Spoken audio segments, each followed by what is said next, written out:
Estamos de volta com o Cidade Alerta Sergipe. Completou hoje um mês do desabamento de um prédio residencial localizado no bairro Santo Antônio, aqui em Aracaju. A tragédia foi provocada por uma explosão da edificação com 44 unidades. Tirou a vida de 6 pessoas e deixou 13 feridas. Os peritos estão na fase final das investigações e o laudo da perícia deve ser apresentado na próxima semana pela Polícia Científica. A gente vai recordar o caso na reportagem de Ícaro Novaes. As marcas no olho de João Francisco são mais do que ferimentos. O garoto, que completou 18 anos, é uma das vítimas que conseguiu escapar com vida da tragédia em um residencial na Avenida João Ribeiro no último dia de 2023. Na explosão, escombros atingiram em cheio o olho do garoto, que acabou perdendo a visão. Um trauma muito grande, né? Só sofrimento. As lembranças são as piores possíveis, né? Eu tinha acabado de me acordar. Tinha acabado de me levantar e aí veio acontecer a explosão. Tive de imediato a pancada no rosto, aí eu caí e aí minha mãe me levantou. E daí eu consegui sair. Entrou estilhaços dentro do olho, então foi uma lesão muito grave. Ele morava com a mãe e a avó no residencial, vítimas que não conseguem esquecer os acontecimentos daquele dia. Toda vez que eu fecho o olho, eu ainda vejo tudo e escuto a explosão. Horrível, horrível, horrível, horrível e terrível. Essas são as duas palavras, assim, a cena aterrorizante de ver meu filho sangrando e minha mãe embaixo dos escombros.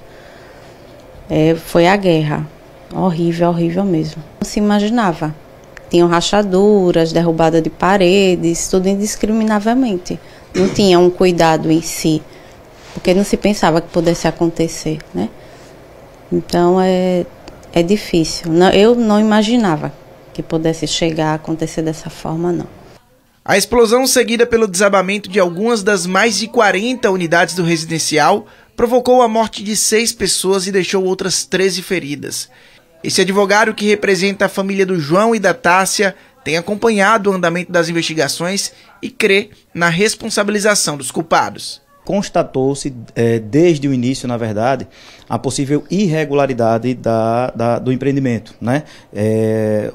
As pessoas não imaginavam que ali, naquele local, haveriam tantas unidades habitacionais.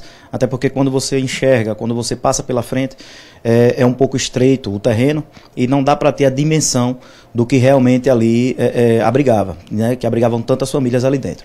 Então, desde o início, com os levantamentos iniciais, a Polícia Civil instaurou um procedimento, né, investigativo para buscar as causas, né, na verdade, que ocasionaram o colapso da estrutura, né, para fazer com que as unidades, na verdade, desabassem e causasse toda essa tragédia. Então, de pronto, o delegado que assumiu, a autoridade policial, o doutor André Gouveia, assumiu a presidência do inquérito e também já procedeu às oitivas de todas as pessoas, todos os sobreviventes.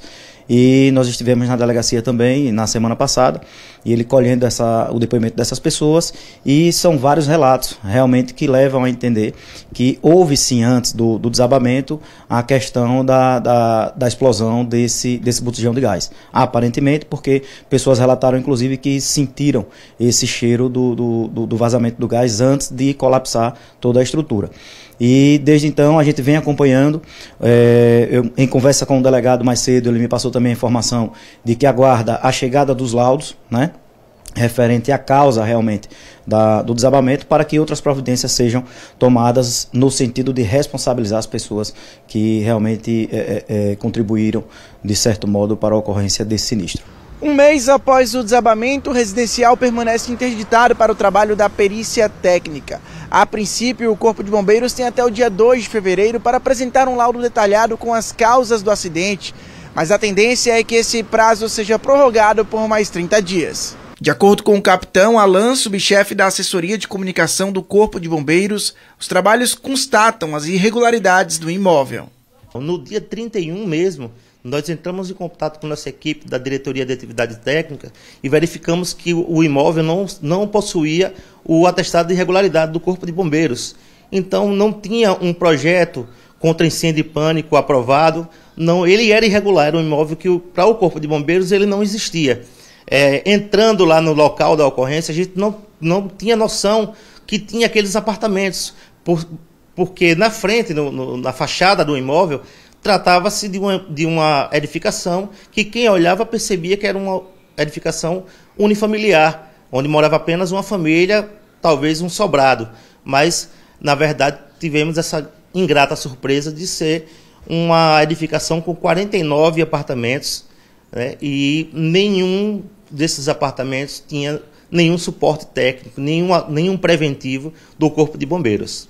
O advogado que representa a proprietária do imóvel também conversou com a reportagem da TV Atalaia. Ives confirmou que a idosa segue com estado de saúde debilitado e crê que ficará comprovado no inquérito a inocência dela.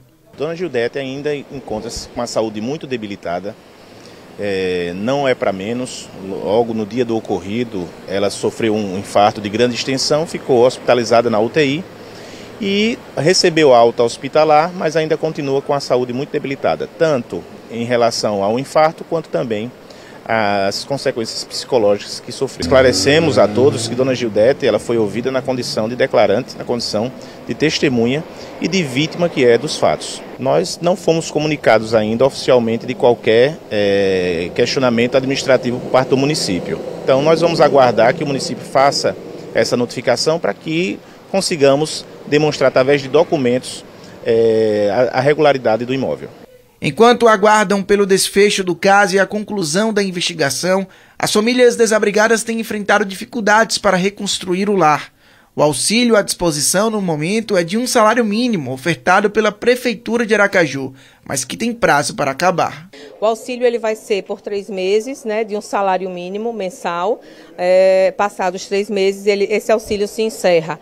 As famílias que entenderem que precisam de apoio mais efetivo da Secretaria e procuram os CRAs dos bairros onde estão residindo, para daí a gente continuar dando esse apoio a elas através de outros auxílios. Mesmo a gente dando um auxílio, a gente sabe que as famílias acabam sendo impactadas e existem alguns impactos que eles se perduram por algum tempo, né? As sequelas ficam por algum tempo e a gente precisa fazer esse acompanhamento dessas famílias.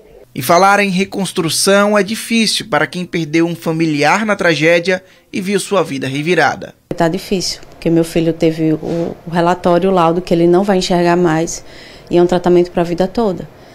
Minha mãe também está muito abalada psicologicamente, o trauma é muito grande, não dá para medir, dá para seguir, não é que vai reconstruir, porque é muita coisa para resolver, é muito recente, é muito doído, a palavra é essa, é seguir, não é reconstruir ainda, nem dá para medir se vai ficar bem ou não, porque é difícil você olhar, ver que tudo acabou e está dependendo dos outros para tudo e ver seu filho e sua mãe nessa situação.